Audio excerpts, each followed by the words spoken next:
Let's do a college football preview for the Wake Forest Demon Deacons. First of all, I want to start with the stars on this team. At running back, one of the best players in the ACC, Demon Claiborne, 1,300 scrimmage yards last season. I think he's going to be a breakout player, potential All-American type performance upcoming. This is going to be the guy that Wake Forest looks to on a down-in, down-out basis to get some kind of yardage on the offensive side of the ball. And then to pair with him in the backfield, a former big-time recruit out of the Birmingham, Alabama area, Robbie Ashford, who transfers in from South Carolina. After that, previously he made a stop at Auburn. And that is where we get into our first storyline, but we'll get into that in just a minute. Secondly, on the defensive side of the football, the stars you're going to be looking for, Dylan Hazen, a middle linebacker. He's had 160 total tackles in the last 2 seasons. He will probably be the leading tackler for this upcoming year. I expect he's going to have to fly all over the field to get any kind of stop for Wake Forest. They're number 73 on my Power 4 and Group of 5 rankings. This is not exactly the most talented team, but he can be a bright star for this defense. And then to pair in the secondary with him is Nick Anderson. Last year, 122 tackles, 2 interceptions.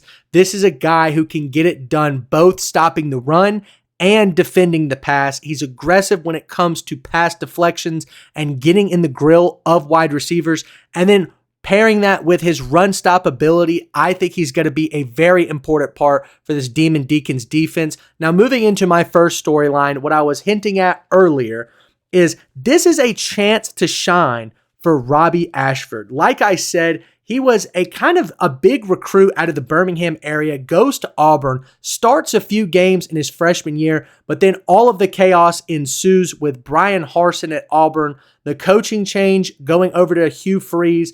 He got lost in the depth chart and he never got another chance to really become the starter that he was always supposed to be with Auburn. He then transfers to South Carolina. He sits behind Lenore Sellers. I think he thought he would have an opportunity to get some starting time there as well, but it did not pan out. Now he comes to Wake Forest, and this is a team that is on caliber with the type of play that he's had so far throughout his career. This is an opportunity for him to come in, become a starter, and play some uplifting football for the Demon Deacons. Now, moving on into the losses and additions of this team, I want to talk about the losses first.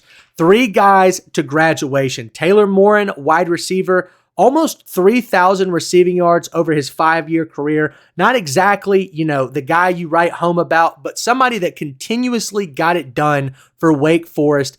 Once again, not an NFL type prospect, but a guy that performed at a high level at times for Wake Forest. He graduates. On the defensive side of things, Jasheen Davis, edge rusher, a defensive end really. He led the team in sacks last year. He will be gone. He got his cap and gown and he's out of there. And then Branson Combs, middle linebacker, also graduated. He was second on the team in tackles last season. Dylan Hazen, the other middle linebacker for this team, will be the guy to fill those shoes and take control as the captain of this defense. Now, moving on into my next 2 storylines before we get into our lovely record prediction, I want to talk about they're hitting the recharge button. Dave Clawson was an amazing coach for Wake Forest. He led the team to multiple winning seasons, and it was actually in contention for ACC championship games several years in a row. Of course, everybody remembers Sam Hartman there. He set a ton of records for Wake Forest. They were extremely competitive, especially at the top end of things. But now he has decided to step down at the end of the 2024 season, and in steps Washington State head coach Jake Dickert. Now, Dickert did not have some awe-defying career at Washington State, but he was a good coach nonetheless, and somebody that I think can step in and kind of take charge in this rebuild. Over the last 2 seasons, Wake Forest has taken not steps down, but leaps and bounds down from the top tier performances that they were having just a few seasons ago. Now it's time to rebuild, and Jake Dickert is going to be the guy to do that. I think with Clawson kind of stepping down and not necessarily getting fired as a Wake Forest legend, kind of inspired a good amount of the roster to stick around. And that's something that plays much into Dickert's favor. He also brings in 4 starters. That's where I want to get into the additions side of this part of the episode. Of course, I mentioned Robbie Ashford, who transfers in, but then, of course, I also mentioned the 4 starters that Dickert brings in from Washington State, predicted on the depth chart according to our lads. I think this Wake Forest team will be improved from last season, but the record is where we really want to get into the nitty-gritty of it all. Let's go ahead and talk about the third storyline. Spoiler alert. It's obvious that Wake Forest is not going to be contending for an ACC title this year, but there's a few spots on the schedule where they could really pull off an upset. Specifically, I'm looking at that SMU game. They're going to be coming off of a road game versus Clemson, and they head into Winston-Salem.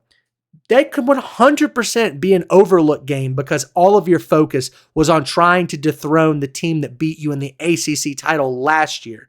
So Wake Forest, if they can take advantage of an opportunity, can play spoiler in several of these games.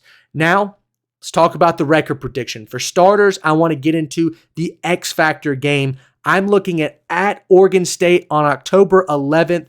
This is going to be, in my opinion, the one and only real winnable road game here. The issue with that game is you're on the East Coast. You're in North Carolina.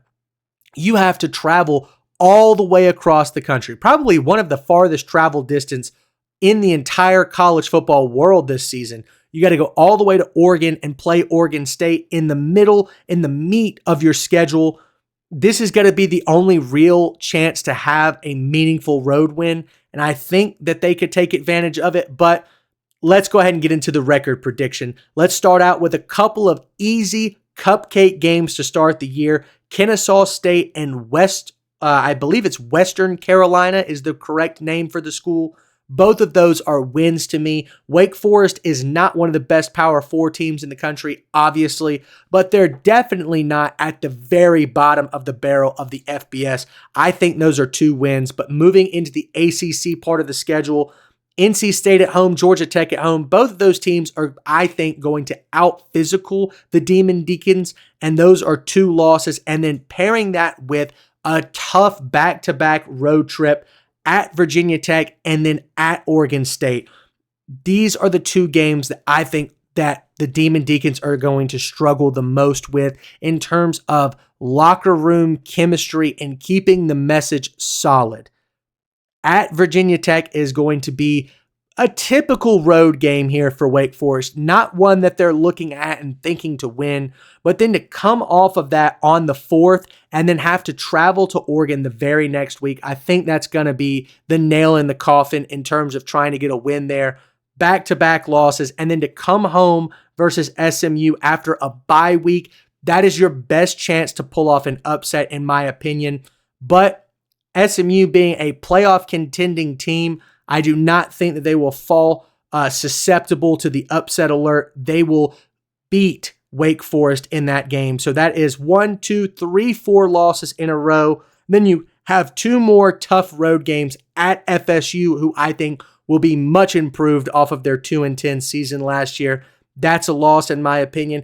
At Virginia, this Virginia team is not as good as Virginia teams have been in the past, but I think that they are a step and a leg above Wake Forest, so I will count that one as a loss as well. Hosting North Carolina, this is probably the second best opportunity to pull off an upset ACC win. Bill Belichick is up in the air whether or not he's going to have a successful first year, but I do think that he's brought in enough talent through the transfer portal to be a not contending ACC team, but a consistent one, and that is something I can't say about Wake Forest. As of right now, I will chalk that up as a loss, but I could easily see the Deacon Demons pulling off a victory there and kind of spoiling some of that Bill Belichick aura, I guess you could qualify that up as. That's a loss there versus North Carolina. Then they host Delaware.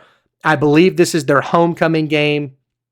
This is yet another team that is not ready to compete at the FBS level. So that is a victory there for Wake Forest. And then to close the season versus a rival at Duke.